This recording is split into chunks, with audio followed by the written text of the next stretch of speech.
akan menjelaskan teori sosiologi sastra.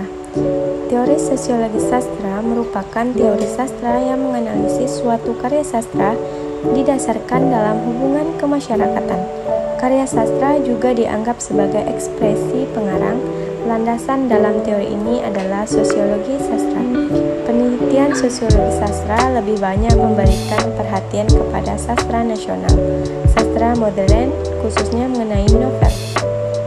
Ruch dan Wren 2009 pada halaman 18. Sosiologi adalah ilmu yang mempelajari hubungan antara manusia dalam kelompok-kelompok.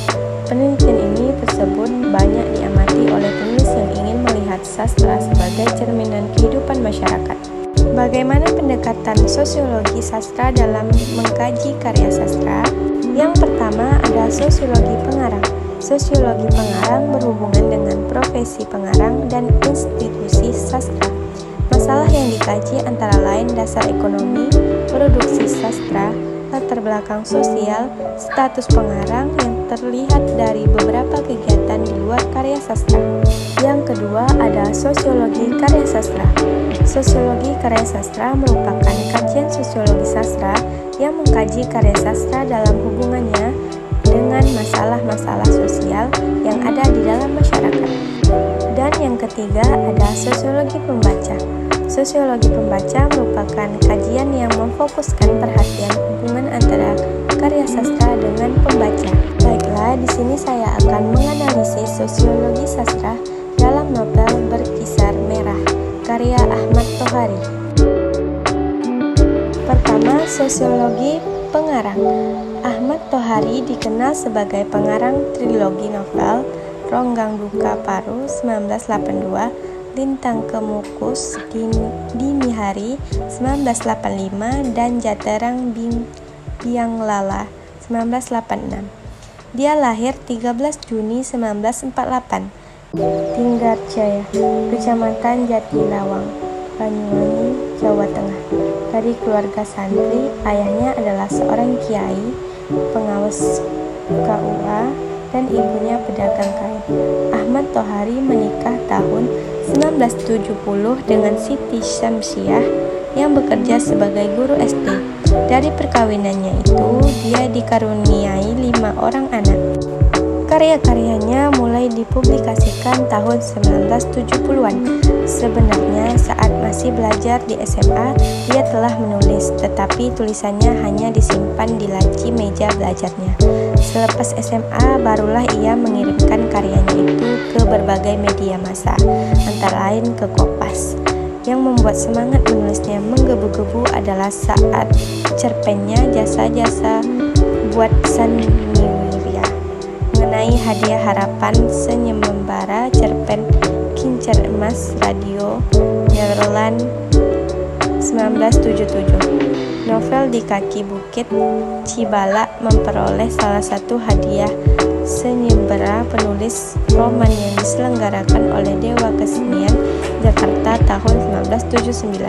Kubah atau novel yang diterbitkan oleh Pustaka Jaya mendapat hadiah dari Yayasan Buku Utama sebagai bacaan terbaik dalam bidang fiksi tahun 1980. Novel Jatara Biang Lala dinyatakan sebagai fiksi terbaik 1986. Hadiah berupa uang 100 juta diserahkan oleh Menteri Pendidikan dan Kebudayaan Fuad Hasan melalui novelnya yang berjudul Berkisar Merah. Ahmad Tohari meraih hadiah sastra ASEAN tahun 1995. Yang kedua ada sosiologi karya sastra. Fakta sosial yang terdapat dalam novel Berkisar Merah berikut ini pernyataan. Ditebang. Oh iya, aku baru sadar sekarang. Kawat listrik akan menjalar kemana-mana. Bahaya pohon kelapa akan dirobohkan. Banyak penyadap datang kepadaku karena mereka harus merelakan pohon-pohon kelapa, sumber kehidupan mereka dirobohkan tanpa uang pengganti. Tetapi aku tak bisa berbuat apa-apa. Halaman 291. Dari kutipan di atas menceritakan tentang sebuah aturan dalam masyarakat bahwa pohon kelapa para penyedap akan dirobohkan karena listrik akan memasuki desa Karanganyar. penyadap bingung dan tidak tahu harus berbuat apa. Bahkan uang pengganti untuk pohon kelapa pun mereka tidak dapat. Dari uraian cerita di atas terdapat faktor sosial, yaitu dengan cara bertindak dan berpikir yang berada luar individu dan mempunyai kekuatan memaksa. Yang ketiga ada sosiologi pembaca. Dari novel ini terdapat faktor sosial. Faktor-faktor yang mempengaruhi faktor sosial adalah gejala sosial, norma, dan hukum. Gejala sosial meliputi masalah sosial yang terjadi di masyarakat. Contohnya dalam novel ini adalah kemiskinan dan pendidikan. Norma meliputi norma kesusilaan dan norma agama. Kemudian faktor yang mempengaruhi faktor sosial adalah hukum. Selain faktor sosial juga terdapat peristiwa sosial pada novel ini, yaitu peristiwa pertama terjadi ketika Darsa jatuh dari pohon kelapa saat sedang menyadap air nira. Peristiwa itu membuat kehebohan antara warga. Peristiwa kedua ketika Lassi sedang menjual gula kepada pengepul gula. Di sana ia merasa ada keanehan pada setiap tatapan orang-orang di sekitarnya. Peristiwa ketiga adalah ketika desa Karangoso dihebohkan dengan berita perselingkuhan antara Darsa dan Sipah.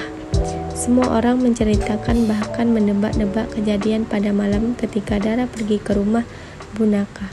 Peristiwa keempat terjadi ketika warga menyaksikan pohon-pohon kelapa mereka direbahkan menggunakan canisau dan gergaji. Satu persatu pohon mereka terbuang. Pemotongan pohon kelapa ini diakibatkan masuknya jalur listrik ke desa, membuat mereka para penyadap hanya bisa diam terpaku. Selain peristiwa sosial, ada juga perilaku sosial dalam novel ini, meliputi psikologi sosial yang mempelajari jiwa masyarakat, seperti sedih, kecewa, marah, dan bahagia.